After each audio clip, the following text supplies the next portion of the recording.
Hi everyone, Amy here with Amy's Wares, and today I have a groovy custom order birthday card. Now, this video is much longer than usual. That's because this is a custom order card and I am going all out for this baby. There's lots of interactive features, lots and lots of products, so this is way more in-depth and detailed and complicated than a lot of my other cards. So sit back, enjoy the ride. There's some trial and error. I'm kind of learning as I go, but I'm using some really fun products. I'm showing lots of them here, but I will link everything in the video description box below if you're interested in any of the specifics regarding what I'm using. But again, I'll explain as I go. Now, here is a photo or two of the finished cards, or actually not quite yet. Just kidding. I'm still showing you products. That's how many I'm using. I have 𝗄𝗄𝘄𝗄𝗃, I have 𝗵𝗵𝗃𝗄, I have 𝗄𝐻𝗄𝗋, I have 𝗁𝗁𝐾𝐵𝗁𝗃, and finally 𝗵𝗲𝗃𝗃. So you'll see the reason I chose these colors in just a moment here when I get to the photos, but basically I die cut a panel in white cardstock and also in adhesive backed foam. Here is the photos. So here's the front of the card, here's the inside of the card, and here is the inspiration on what it was based on. So a new neighbor in my neighborhood moved in, and I told her I make cards and I have a YouTube channel, and she asked me to make a custom birthday card for her 2-year-old niece. So that was the invitation for her party, and she said to kind of follow that theme, but just to make it fun. So to make it fun, I did a lot of custom elements, and I also did that pop-up in the center with a new product from Trinity Stamps. I will show you that in a little bit. And I also made it a shaker. So all of these things, not things that I do very often, but it was super fun. So to start, I used that stencil from Colorful Life Designs. That was actually one of 2 stencils that are available to kind of create a different look, but I really just wanted the bright white of the daisy. And then to create that kind of like hippie swirl rainbow of color, I decided to match the colors with those Catherine Pooler inks that I showed you. And then I'm using this edger stencil from a Colorful Life Designs. It's just basically like a hill shape, but I'm using the positive and negative space here to mask off the one color and then move on to the next. So this is a really fun way to create a rainbow. There's a whole smattering of edger stencils in the shop at a Colorful Life Designs. And if you shop for anything there at the small woman-owned business in Texas, be sure to use my coupon AmyFan10 and you'll save 10% on your complete order. So you can use that on anything in the shop, basically other than the Master Creator bundles. Loads of edgers, loads of amazing stencils. All the stencils that I use here are from that shop. So again, you can see I'm just kind of flipping back and forth using the positive and negative space and then laying down colors similar to what was on the invitation.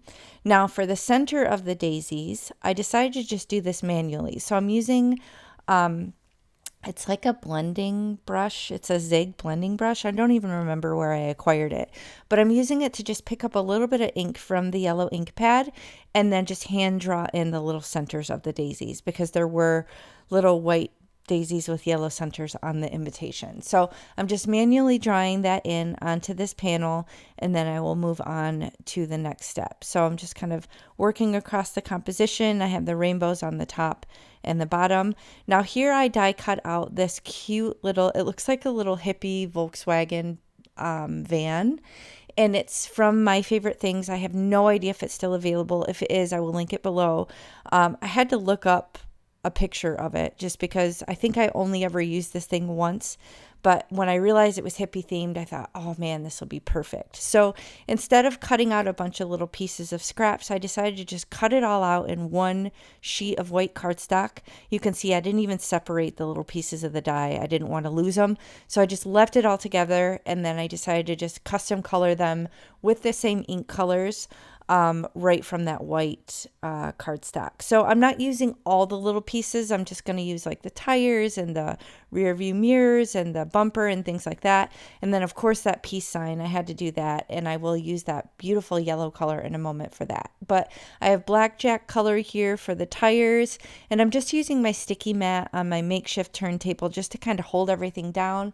That makes it easier to ink blend. So you could also do this on a jelly plate if you have one of those. That's really good at holding down pieces. Or if just any sort of sticky mat, maybe you have one in your MISTI and it'll just make it easier for you. Now here I have some alcohol markers. I'm just doing a very light blue and then just kind of a brush because I want a brush of color over it. I want to make it look kind of like a hazy glass, kind of like what it would be over a headlight. And then here I have this little, I'm treating it like a license plate. I'm going to custom write her name in it, but I'm just going to kind of liquid glue these little pieces together. I won't keep you here all day. I know this video is very long, so I'm trying to speed it along and kind of cut out parts that are kind of obvious, but I wanted to show you a little bit of each of the sections just to give you an idea of how I pulled this all together. And I have my tweezers here, just using that to help me kind of glue down these fiddly bits. I'm getting some oozage, which, you know, I can't stand it, glue oozage, but we made it work. And I do have a big acrylic block that I can use as well, just to kind of set it on there and hold everything in place while it kind of cures. So I'm pulling out the little rear view mirrors and the little tires, glued all that together. And then I was going to use that one Concord and 9th stamp to just stamp the name Emmy, but they were a little bit too big and would have overlapped this little license plate. So I just carefully wrote Emmy in there as neatly as I could. So now I have this adorable stamp set. Again, this is my favorite things. I don't know if it's available. If it is, I'll link it below. But she did send me a picture of this little girl's pets. She has 2 dogs and a cat. So I decided to custom color this cat to look like the colorations on her cat. So she sent me a picture, and he had like a white chest and he had a little white streak down the front of his face, but he was largely kind of charcoalish black. So I'm grabbing some cool gray colors, just a few different colors, and I'm just kind of mapping out where I want to leave it white. I'm not being very precious on the lower part of the cat because I know he's going to be in the van and only part of his head is going to show. So I'm just trying to color it as best as I can like her kitty. And I'm starting with the lightest color gray and then moving over to a couple darker color grays. Even though the cat is technically black, I didn't want to color it in black because then the details would be hard to see. So I'm just instead using kind of darker grays instead of the black, so we don't lose any of the detail. And I did bring in a little bit of kind of a peachy pink for the inside of his ears, but he actually has a black nose. So I'm just trying to match the coloration with some very simple coloring here. This is my normal lazy crafter coloring. I don't go too crazy with all the color blends and back and forth. I'm a little bit scribbly and graphic with my coloring. It's kind of my style, and it makes it a little bit easier on the clock because I don't want to spend all day coloring, especially when I'm already incorporating so many other components into this card. So I like how it turned out. I just kind of went back a little bit, back and forth with the coloring just to blend in, but you can see it's kind of scribbly and cute and graphic. And then I'm just going to fussy cut it out. Now the hardest part of this was obviously the whiskers. I couldn't get super close on those, but it ended up looking just fine. And again, I'm not going to be too precious on fussy cutting the bottom because that's going to be hidden under the back of the van anyway. So I'm just being mindful, turning the paper rather than my scissors. That does help with hand fatigue when you're fussy cutting, and it does help you to get a smoother cut is to turn the paper instead of the scissors. So again, obviously I have this sped up so I don't keep you here all day. I don't cut quite that fast. That would be magical. But anyway, I made it work, and then I'm going to set all this aside and move on to the next step. So I'm going to start kind of composing the shaker element, but I need to figure out where I want everything to go. So I'm just kind of placing everything together, and I know I want this little heart to be cut out behind the van, and that is a stitched edge nested heart die set from Catherine Pooler. If that's available, I'll link it, but I decided to quick glue the little kitty in the van so that I have that pieced together so I can just easily kind of determine the layout. So my theory here, or my plan here, is to cut through the top panel and also cut through the foam, and that's going to essentially create the well that will hold the little shaker bits for my shaker card. But you'll see I run into a little bit of an issue, and I'll show you how I remedied it as I go. But I'm just going to cut this out. Now my next trial here is lining this up. I want the heart of the foam to be lined up exactly with the heart on the top panel, if that makes sense. So I'm just lining it up so that the edges meet. Now sometimes when you run this foam through your die cutting machine, it gets a little bit bigger, and that's because it squishes it down through the pressure of your die cutting machine. So there's a little tiny bit of overhang with that orange foam around the edge, but I'm okay with that because it matches the color of my ink blending. That was intentional, so I don't really mind that it kind of shows on the side.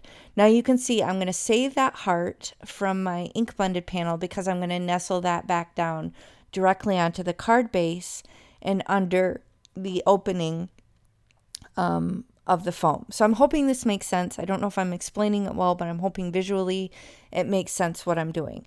Now I'm cutting a piece of acetate. This is going to be the window for my shaker. So I'm going to use some tear tape to attach that down to create the shaker window on my panel. Now both my panel as well as my card base are all that 120-pound accent opaque cardstock.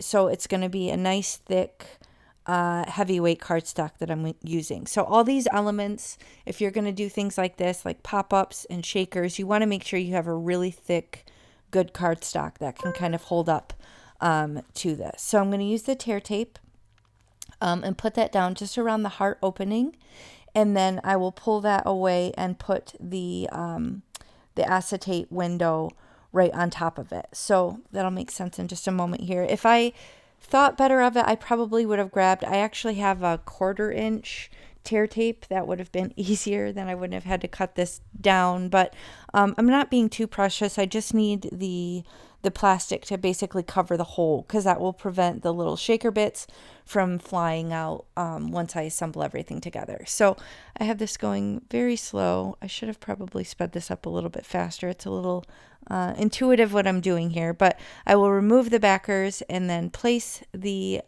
acetate down on top of that, and then that will finish that panel. So here I'm just going to pull these little pieces back. You can use a pokey tool if you have nice painted nails, which I do not. So it doesn't really matter if I mess up my nails, but this is probably one of the most fiddly parts, is just removing all the backer to the tear tape on the back of your panel. Here, in 8 hours, when I'm done with this, we'll move on to the next step. Can you guys tell I'm not used to doing videos this long? My voice is getting hoarse. Typically my videos are around, I don't know, 4 to 8 minutes is usually the range that I create videos. Maybe 10 to 12 minutes if it's like an intro video and I have a lot of stuff to share, but this is very long for me. So I hope you're still with me. If you are, thank you for sticking it out. I do have more fun elements of this card, so stay tuned. I'm going to explain that. I'm going to take a fun pop-up die on its maiden voyage and show you how I did it, because I was kind of learning for this card, so that's super exciting. Okay, so here is the pop-up element. This die cut was part of an Essentials 2 die cut set that was recently sent to me from Trinity Stamps. Thank you so much for that.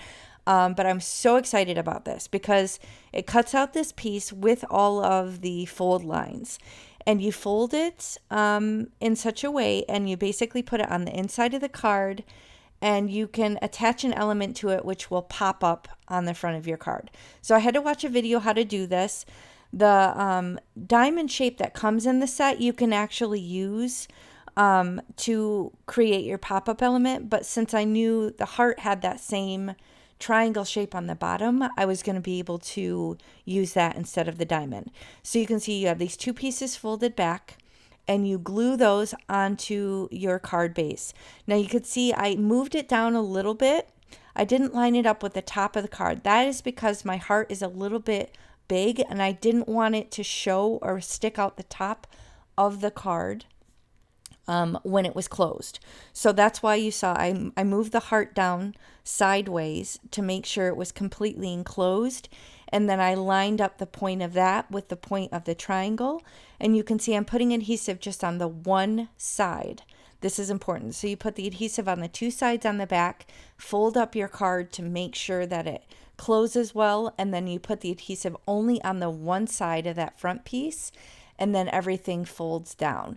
So you can see I'm struggling a little bit here. Now I did use liquid glue, but then in a moment you'll see I actually redid this whole thing all over again because I didn't like the way the liquid glue kind of showed through the back of the card base. I decided to use a really strong tear tape instead. So I would recommend that in this case, if you have a really strong tear tape, to do that carefully on these components rather than the liquid glue, because I feel like it won't show through the card base and it also is nice and sturdy. So this is a scrapbook 3/4 inch, and I cut it in that triangle shape and just redid it on a different card base. So you can see it kind of held it all in place. I didn't have to wait for the liquid glue to cure, and it didn't show through the card base. So I hope that makes sense.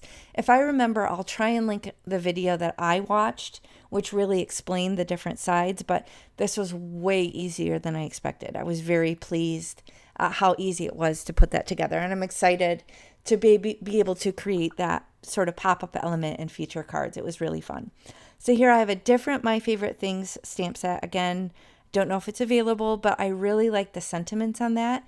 Now this is the Groovy Flower Mask. So this stencil actually came out first at a Colorful Life Designs, and then the other one that I used where it was just the background of the mask, that came out second, but they can be used together to create a really fun look. So if you're going to get one of these stencils, I would recommend getting both because they're meant to work together. And you can really kind of stretch your stash and create fun and different looks. So I did use my Misty. I stamped that fun sentiment on the inside, and I also stamped the other sentiment for the front of the card. Here's my custom stamp. And on that sentiment strip where it says happy birthday, I did just kind of dip the edges into my ink pad, and it gives it the look of having like a matting layer, but it really doesn't. It's just a matching color and a very tiny border. And it looks like you gave it a matting layer, but I actually didn't. So this bling is also from Colorful Life Designs. I picked a few fun colors to put on the inside of the card. I did end up just using 3 different colors. I was kind of looking in the cashmeres and the peachy colors. I did end up going with the luminous white. I went with the cashmere, and then I think luminous peach maybe. I'll try and remember to link them below, but there's over 130 colors in the shop. I usually use this for bling just on the front of the card, but I'm actually going to use it for bling on the inside of the card since this is a shaker element. Now here I'm shaking my boots a little bit because I only have one shot to make this right, and I want to make sure it's lined up well. I'm pulling off that backer really carefully on that foam because I don't want to stretch it out. I don't want to make it misshapen and not match the same size as the panel that I'm going to put on top of it.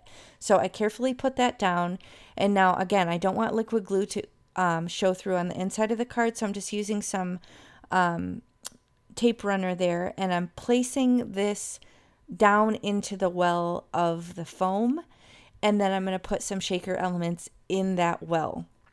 Now what I realized here is that the foam was too thin. So I could have done 2 layers of foam and it would have been sufficient. But I was a little bit nervous that there wasn't going to be enough room for these shaker bits to move around. So I'm not putting a ton in there, and I'm keeping them nice and flat.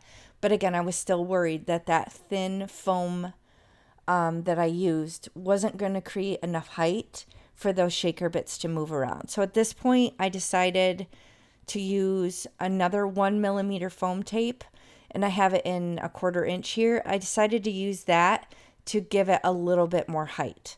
So if I were to do this again, I would either forego the entire foam layer and just do it like a standard shaker and use maybe like a 2mm thick foam tape like what I'm using here and just do it standard, or I would have done a second layer of the full foam just to kind of give it a little bit more height. I hope that makes sense. So this is the way that I remedied it. You can see my hands are sticking a little bit to it. That's because initially I was just going to stick it down with some tear tape, but then that's when I decided it's not enough height.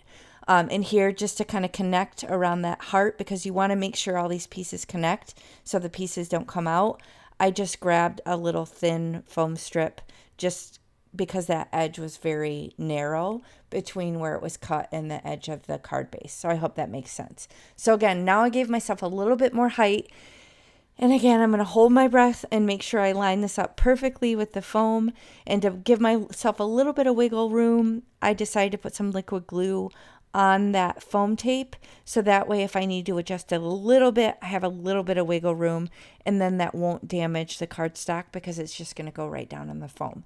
So I hold my breath, I line it up, I press it down. I want to make sure to run my hands along the side of that heart so that the shaker pieces don't come out. And then the rest is just basically assembly. So I'm going to use liquid glue to put down this cute little car with the kitty in it on the front of the card, and I'm going to have the kitty kind of overlapping just a little bit of his head on that shaker window, and then I'm going to put the happy birthday sentiment down.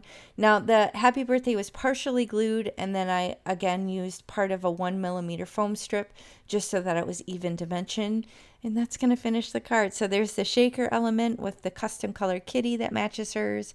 She's 2 years old, so I have that fun pop-up element, and I have the colors and the theme to kind of match her cute little hippie invitation card. So that finishes my very in-depth, double interactive custom card. So thank you so much for watching. If you're still here at the end, thank you so much. I appreciate it. I'll link everything below, and have a great day. Bye.